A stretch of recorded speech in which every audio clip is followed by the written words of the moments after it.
என்னோட 2026 ரெசல்யூஷன் என்ன அப்படின்னா ப்ராஜெக்ட் பேன்.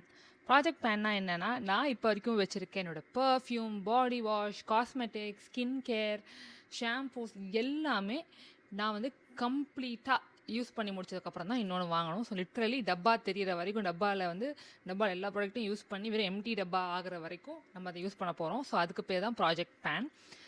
அதான் என்னோட 2026 one of the resolution. So இதுக்கு மேலே நம்ம no more buying new cosmetics or new skin care anything for that matter.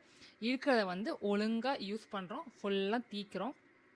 ஏன்னா எனக்கு ஒரு பேட் ஹேபிட் இருந்துச்சு. நான் வந்து மேக்கப்பில் ட்ரை பண்ணும்போது, ஸ்கின் கேர் ட்ரை பண்ணும்போது நிறைய டிஃப்ரெண்ட்டாக வாங்கிட்டு சம்டைம்ஸ் அதெல்லாம் வந்து எக்ஸ்பைரியே ஆகிருக்கும். ஆனாலும் நான் டப்பா இன்னும் வச்சுட்ருப்பேன். ஸோ ஒழுங்காக நம்ம இன்றைக்கி கொஞ்சம் சார்ட் பண்ணிவிட்டு நம்மளுக்கு எதெல்லாம் கரெக்டாக எக்ஸ்பைரி ஆகாமல் இருக்கோ, நம்ம இதெல்லாம் யூஸ் பண்ண முடியிற கண்டிஷனில் இருக்கோ அதை எடுத்துகிட்டு நம்ம அதை வந்து கம்ப்ளீட்டாக யூஸ் பண்ணணும். அதே மாதிரி நான் வந்து இந்த ஹோல் இயர் உங்களோட அப்டேட்டும் ஷேர் பண்ணிக்கிறேன்.